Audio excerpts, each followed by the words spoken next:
নমস্কার বন্ধুরা, আমি মৌমিতা হোম কুকিং চ্যানেলে আপনাদের সবাইকে জানাই স্বাগত। আজকে একটি অন্যরকম রেসিপি নিয়ে চলে এসেছি। একদম খুব সহজেই বাড়িতে বানিয়ে ফেলুন এই আলুর দম রেসিপিটি কিভাবে বানাবো আপনাদের আজকে দেখাবো। কোনো ফোড়ন ছাড়াই আমি কিন্তু আজকে আলুর দম তৈরি করব। আলুর দম বানানোর জন্য কী কী উপকরণ নিয়ে নিয়েছি চলুন একবার দেখে নিই। দেখুন, এখানে আমি একটু মাঝারি সাইজের আলু 2 টুকরো করে কেটে নিয়েছি। আর নিয়ে নিয়েছি এখানে পেঁয়াজ কুচোনো আছে, এখানে কাঁচা লঙ্কা, টমেটো, আদা, রসুন আর একটু বাটার জন্য পেঁয়াজ নিয়ে নিয়েছি। তো চলুন আজকে তৈরি করব আলুর দম। একটা মিক্সিং জার নিয়েছি, এতে দিয়ে দিলাম আমি 1 চামচ জিরে, দিয়ে দিচ্ছি রসুন, দিয়ে দেবো কাঁচা লঙ্কা, দিয়ে দেবো এখানে পেঁয়াজ। এখানে আমি একটা ছোট সাইজের পেঁয়াজ নিয়েছি, দিয়ে দিলাম আদা, দিয়ে দিচ্ছি একটা ছোট সাইজের টমেটো। এবার সবগুলো আমি ভালো করে মিক্সিতে বেটে নেব। তো দেখুন বন্ধুরা, বাটা কিন্তু আমার কমপ্লিট হয়ে গেছে। দেখুন ঠিক এরকম বেটে নিতে হবে। এবার আমি আলুগুলো সিদ্ধ করে নেব। দিয়ে দিলাম লবণ, পরিমাণ মতো হলুদ, কড়াই বসিয়ে নিয়েছি গ্যাসে, দিয়ে দিচ্ছি এখানে সর্ষের তেল। আমি কিন্তু এই আলুর দমটা পুরোটাই সর্ষের তেল দিয়ে তৈরি করব। তেল গরম হয়ে গেলে আমি দিয়ে দিলাম এখানে সেদ্ধ করে রাখা আলুগুলো দিয়ে ভালো করে ভেজে নিতে হবে। আর বন্ধুরা, ঝালটা কিন্তু অবশ্যই আপনারা আপনাদের টেস্ট অনুযায়ী ব্যবহার করবেন। আমরা একটু বেশি ঝাল খাই, সেই জন্য লঙ্কাটা আমরা একটু বেশি দেব। দেখুন আলুগুলো বেশ ভালো মতো ফ্রাই হয়ে এসছে। এবার কিন্তু আমি একটা জায়গায় তুলে নিচ্ছি আলুগুলো। এরকম আলুর দম রুটি, লুচি, পরোটা কিংবা ভাত সব কিছুর সঙ্গে আপনারা খেতে পারেন বানিয়ে। দেখুন সমস্ত তেল ঝরিয়ে আমি আলুগুলো কিন্তু আমি তুলে নিলাম। এবার ওই তেলেই আমি দিয়ে দেবো কাঁচা পেঁয়াজ, যেটা আমি কুচিয়ে রেখেছিলাম। পেঁয়াজ কুচুনোটা ভালো করে নাড়াচাড়া করে নেব।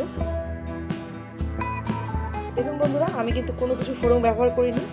আমি তেজপাতা, শুকনো লঙ্কা, জিরে আমি কিচ্ছু ব্যবহার করিনি। আমি শুধু পেঁয়াজ দিয়ে দিলাম। এরপরে দিয়ে দেবো এতে লবণ, দিলাম পরিমাণ মতো হলুদ, ভালো করে একটু নাড়াচাড়া করে নেব। লবণ দেওয়াতে পেঁয়াজগুলো একটু নরম হয়ে যাবে।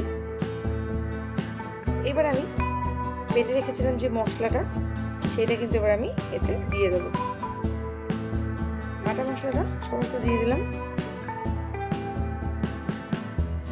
বাটা মশলা দিয়ে ভালো করে নাড়াচাড়া করে নেব।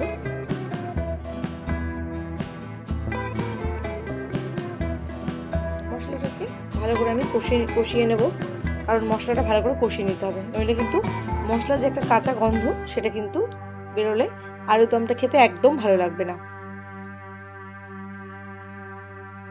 এবার আমি উপর থেকে দিয়ে দিলাম 1 চামচ মতো কাশ্মীরি লঙ্কার গুঁড়ো। ভালো করে নাড়াচাড়া করে নেব।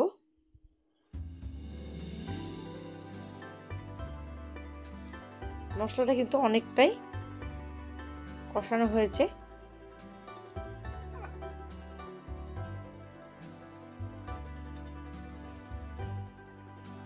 দেখুন মশলাটা কিন্তু বেশ ভালো মতো কিন্তু কষিয়ে নিয়েছি।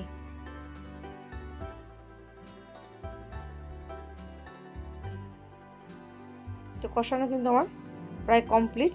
এতে কিন্তু আমি এবার জল ব্যবহার করব। তার আগে আমি ভেজে রাখা যে আলুগুলো রয়েছে সেই আলুগুলো আমি এই মশলার ভেতরে দিয়ে দেব। মশলার ভেতরে আলুগুলো দিয়ে দিলাম। ভালো করে আলুর গায়ে মশলাগুলো লাগিয়ে দেব। ভালো করে নাড়াচাড়া করে মশলাগুলো দেখুন আলুর সঙ্গে মিশিয়ে নিয়েছি।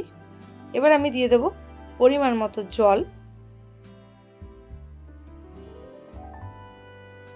আমি কিন্তু বন্ধুরা ঠান্ডা জল ব্যবহার করেছি, আপনারা চাইলে কিন্তু গরম জল ব্যবহার করতে পারেন। এবার আমি এটা 10 মিনিটের জন্য কিন্তু ঢাকা দিয়ে রাখবো।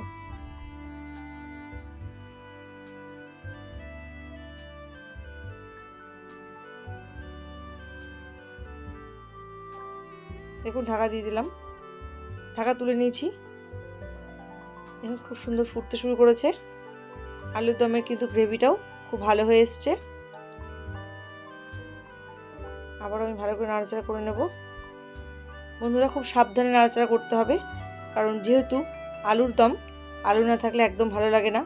আলু কিন্তু বেশি নাড়াচাড়া করলে ভেঙে যেতে পারে, তাই আমি খুব আস্তে আস্তে আলুটা নেড়ে দিলাম। দেখুন দেখতেও সুন্দর হয়েছে, খেতেও কিন্তু অপূর্ব। এখানে আমি হাফ চামচ মতো গরম মশলা গুঁড়ো ব্যবহার করলাম। আপনারা চাইলে এটা স্কিপ করতে পারেন, কিন্তু গরম মশলা গুঁড়ো দিলে আলু দমটা খেতে কিন্তু খুব ভালো লাগে। তো ভালোভাবে মিশিয়ে নিলাম গরম মশলাটাও। তো একটা প্লেটে এবার আমি ঢেলে নেব। দেখুন একটা প্লেটে আমি নামিয়ে নিয়েছি। দেখতে যেমন সুন্দর, এটা কিন্তু খেতেও কিন্তু অসাধারণ। আপনারা অবশ্যই বাড়িতে বানিয়ে খাবেন এবং আমাকে কমেন্ট করবেন আপনাদের কেমন লেগেছে এই ভিডিওটি ভালো লাগলে অবশ্যই চ্যানেলটিকে লাইক শেয়ার কমেন্ট করে দেবেন এবং আমাকে সাবস্ক্রাইব করতে ভুলবেন না বন্ধুরা। আরও অনেক নিত্য নতুন ভিডিও আপনাদের সামনে আমি নিয়ে আসবো, আপনারা দেখতে থাকবেন। ভালো থাকবেন, সুস্থ থাকবেন। আজকের মতন এখানেই শেষ করছি ভিডিওটি। নমস্কার।